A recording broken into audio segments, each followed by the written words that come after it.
হামলায় ইসরায়েলের হাসপাতালে ভয়াবহ ক্ষয়ক্ষতি।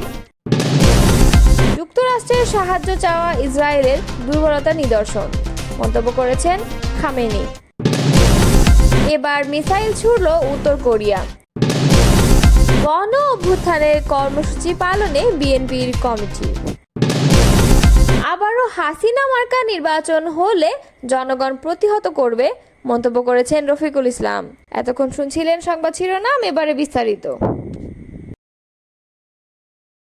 ইসরায়েলের দক্ষিণাঞ্চলীয় শহর বিয়ারশেভের শারকো মেডিকেল সেন্টারে ইরানের ব্যালিস্টিক ক্ষেপণাস্ত্র হামলায় অন্তত 50 জন আহত হয়েছে। বৃহস্পতিবার ভোরে চালানো এই হামলায় হাসপাতালের জরুরি বিভাগ সহ বেশ কয়েকটি অংশ ধ্বংস হয়ে যায়। আহতদের মধ্যে রয়েছেন রোগী, চিকিৎসক ও হাসপাতালের অন্যান্য কর্মীরা। হামলার সময় হাসপাতালে প্রায় শতাধিক রোগী ভর্তি ছিল। আচমকা বিস্ফোরণের পর মুহূর্তে সৃষ্টি হয় আতঙ্ক ও বিশৃঙ্খলা। উদ্ধারকর্মীরা দ্রুত রোগীদের নিরাপদ স্থানে সরিয়ে নেয়। চারিদিকে ছাদ ধসে পড়া, দেয়াল ভাঙা ও রক্তাক্ত অবস্থার চিত্র উঠে এসেছে বিবিসির সরাসরি প্রতিবেদনে। আশেপাশের এলাকাও ক্ষতিগ্রস্ত হয়, ফলে অনেক বাসিন্দা ঘরবাড়ি ছেড়ে নিরাপদ আশ্রয়ে চলে যান। ইরানের সর্বোচ্চ নেতা আয়াতুল্লাহ আলী খামেনি বলেছেন, ইসরায়েলের যুক্তরাষ্ট্রের সাহায্য চাচ্ছে, যা তাদের দুর্বলতা ও অক্ষমতারই নিদর্শন। বৃহস্পতিবার এক্স হ্যান্ডেলে দিয়ে এক বার্তায় তিনি বলেন, যেভাবে মার্কিন বন্ধুরা এসে জড়িয়ে পড়ছে ও নানা বক্তব্য দিচ্ছে তা স্পষ্টভাবে প্রমাণ করে যে জায়নিস্ট শাসন ব্যবস্থা এখন কতটা দুর্বল ও অক্ষম। এর আগে ইসরায়েলের প্রতিরক্ষা মন্ত্রী ইরানের সর্বোচ্চ নেতাকে শেষ করে দেওয়াই লক্ষ্য বলে উল্লেখ করেন। তিনি বলেন, এ যুদ্ধে খামেনিকে সরানো আমাদের অন্যতম লক্ষ্য। এর প্রতিক্রিয়ায় খামেনি তার দেশবাসীকে উদ্দেশ্য করে বলেন, আমি আমাদের প্রিয় জনগণকে বলতে চাই, শত্রু যদি বুঝতে পারে যে আপনি ভয় পেয়েছেন, তবে তারা পিছু হটবে না। আপনারা যেভাবে দৃঢ়তা ও সাহসিকতার সঙ্গে এখন পর্যন্ত অটল থেকেছেন, সেভাবেই সামনে এগিয়ে যান। খামেনির এ বক্তব্য এমন এক সময় এসেছে যখন ইসরায়েল ও ইরানের মধ্যে উত্তেজনা চরমে পৌঁছেছে। পারস্পরিক বিমান হামলায় দুই দেশের নিহতের সংখ্যা বাড়ছে। তেহরান ও অন্যান্য শহরে ইসরায়েলি হামলা এবং ইরানের পাল্টা ক্ষেপণাস্ত্র হামলা মধ্যপ্রাচ্যের পরিস্থিতিকে আরও অস্থিতিশীল করে তুলেছে। এদিকে দেশটির প্রেসিডেন্ট মাসুদ পেজেশকিয়ান সরকার ও প্রশাসনের সব বিভাগকে ইরানের জনগণের পাশে থাকতে বলেছেন। সামাজিক মাধ্যমে দেওয়া এক পোস্টে তিনি এই আহ্বান জানান।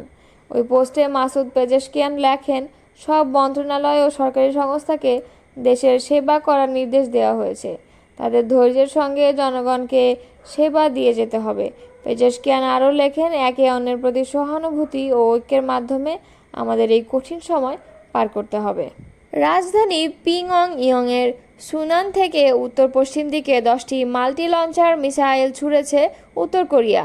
বৃহস্পতিবার সকালে তারা এই মিসাইলগুলো ছুড়েছে বলে জানিয়েছে দক্ষিণ কোরিয়ার সেনাবাহিনী। তবে মিসাইল ছোড়ার ব্যাপারে বিস্তারিত কিছু জানায়নি দক্ষিণ কোরিয়া। উত্তর কোরিয়া যেসব মাল্টি লঞ্চার মিসাইল নিক্ষেপ করেছে, সেগুলো স্বল্প পাল্লার ব্যালিস্টিক মিসাইল হিসেবে বিবেচনা করে দক্ষিণ কোরিয়া। জাতিসংঘের নিরাপত্তা কাউন্সিলের রেজুলেশন অনুযায়ী উত্তর কোরিয়া ব্যালিস্টিক মিসাইল ব্যবহার করতে পারবে না, তবে দেশটির এসব নিষেধাজ্ঞা তোয়াক্কা করে না। ইরানের উপর ইসরায়েলের সাম্প্রতিক হামলাকে মানবতার বিরুদ্ধে অপরাধ হিসেবে আখ্যায়িত করেছে উত্তর কোরিয়া। দেশটির সরকারি বার্তা সংস্থা KCCNকে এক প্রতিবেদনে জানিয়েছে যে এই হামলা মধ্যপ্রাচ্যে নতুন করে সর্বাত্মক যুদ্ধের আশঙ্কা তৈরি করছে। উত্তর কোরিয়ার পররাষ্ট্র মন্ত্রণালয় এক বিবৃতিতে জানায়, ইসরায়েলের এ ধরনের আচরণ ইরানের সার্বভৌমত্বের গুরুতর লঙ্ঘন এবং মানবতার বিরুদ্ধে অপরাধ। এতে আরও বলা হয়, বিশ্ব আজ যে গুরুতর পরিস্থিতির মধ্য দিয়ে যাচ্ছে তা স্পষ্ট করে যে মার্কিন যুক্তরাষ্ট্র ও পশ্চিমা শক্তিগুলোর পৃষ্ঠপোষকতায় ইসরায়েল মধ্যপ্রাচ্যের জন্য ক্যান্সারের মতো এক সত্তা এবং বৈশ্বিক শান্তি ও নিরাপত্তার প্রধান হুমকি। গত 13 জুন ইসরায়েল ইরানের রাজধানী তেহরানে ব্যাপক বিমান হামলা চালায়। এতে বেশ কয়েকটি সামরিক ও পারমাণবিক স্থাপনায় ক্ষয়ক্ষতি হয় এবং ইরানের একাধিক শীর্ষ সামরিক কর্মকর্তা ও পরমাণু বিজ্ঞানী নিহত হন। এর পাল্টা জবাবে ইরান ড্রোন ও ক্ষেপণাস্ত্র ছুড়ে ইসরায়েলের বিভিন্ন স্থানে হামলা চালায়। এই পাল্টাপাল্টি হামলা এখন পর্যন্ত টানা 7 দিন ধরে চলছে। দুর্নীতি, চাঁদাবাজ, দখলবাজ মুক্ত নেতৃত্বের জন্য দেশের মানুষ জামায়াতকে ক্ষমতায় দেখতে চায় বলে মন্তব্য করেছেন বাংলাদেশ জামায়াতে ইসলামের সহকারী সেক্রেটারি মাওলানা রফিকুল ইসলাম খান। তিনি বলেছেন, মানুষ এখন সৎ, যোগ্য, দুর্নীতিমুক্ত, চাঁদাবাজ মুক্ত নেতৃত্ব চায়। বাংলাদেশে আবারও হাসিনা মার্কা কোনো নির্বাচনে হলে জনগণ সেটি প্রতিহত করবে। বৃহস্পতিবার ঢাকা ৮ আসনে কেন্দ্রভিত্তিক জামায়াত ইসলামের নির্বাচন পরিচালনা কমিটির সদস্য সমাবেশে প্রধান অতিথির বক্তব্যে তিনি এসব কথা বলেন। মাওলানা রফিকুল ইসলাম খান বলেন, জামায়াত ইসলামের সেই সৎ, যোগ্য, দক্ষ, দুর্নীতিমুক্ত, চাঁদাবাজমুক্ত, সন্ত্রাসমুক্ত নেতৃত্ব জাতিকে উপহার দিতে প্রস্তুত। জনগণ সুযোগ দিলে জামায়াত ইসলাম বাংলাদেশকে একটি সুখী, সমৃদ্ধ, কল্যাণ ও মানবিক রাষ্ট্র উপহার দিবে।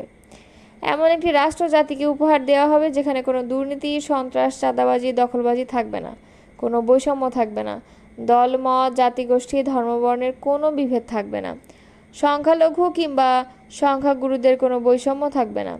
মানুষ হিসেবে সবাই দেশের সম্মানিত ও গর্বিত নাগরিক হবে। নতুন বাংলাদেশ গড়তে জামায়াত ইসলামের নেতৃত্বে বাংলাদেশের প্রতিটি মানুষ সমানভাবে অংশগ্রহণ করতে পারবে। তিনি বলেন, ২০০৮ সালের নবম সংসদ নির্বাচন ছিল ত্রিমুখী ষড়যন্ত্রের নির্বাচন।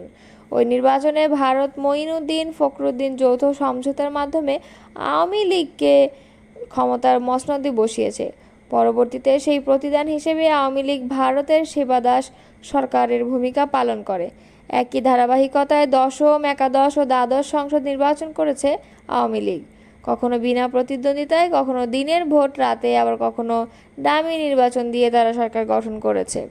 তিনি হুঁশিয়ারি দিয়ে বলেন, হাসিনা মার্কা কোনো নির্বাচন ও দেশে আবারও হলে জনগণ সেটি প্রতিহত করবে। ত্রয়োদশ সংসদ নির্বাচন কোনো সমঝোতার নির্বাচন হলে জনগণ সেটি মেনে নেবে না। ছাত্র জনতার রক্তে অর্জিত নতুন বাংলাদেশে আর কোনো নাটকীয় নির্বাচন হতে দেয়া যাবে না। জামায়াতে ইসলাম সহকারী সেক্রেটারি রফিকুল ইসলাম খান বলেন, ঘাপটি মেরে থাকা ফ্যাসিবাদের দোসররা চাচ্ছে যেন তেন একটি নির্বাচন দিয়ে তাদেরকে মদদ দেওয়া কোনো দলকে ক্ষমতায় বসিয়ে আবারও ফ্যাসিবাদ কায়েম করতে। সেজন্য দেশবাসীকে সতর্ক থাকতে হবে, যে কোনো ধরনের অপশক্তি বা ষড়যন্ত্র প্রতিহত করতে হবে। অনুষ্ঠান বিশেষ অতিথির বক্তব্যে দলটির কেন্দ্রীয় নির্বাহী পরিষদ সদস্য ও ঢাকা মহানগর দক্ষিণের আমির নুরুল ইসলাম বুলবুল বলেন, জামায়াতে ইসলামের প্রতি মানুষের আস্থা ও বিশ্বাস ক্রমান্বয়ে বৃদ্ধি পাচ্ছে। জামায়াতে ইসলাম শত প্রতিকূলতার মাঝেও জনগণের অধিকার প্রতিষ্ঠায় রাজপথে আন্দোলন চালিয়েছে। এক মুহূর্তের জন্য জামায়াতে ইসলাম রাজপথ থেকে সরে যায়নি। শুধু আন্দোলন সংগ্রামী নয়, জামায়াতে ইসলাম জনগণের যে কোনো প্রয়োজনে, দুর্যোগে দল, মত, ধর্ম, জাতি নির্বিশেষে সব মানুষের পাশে ছিল, আছে এবং থাকবে।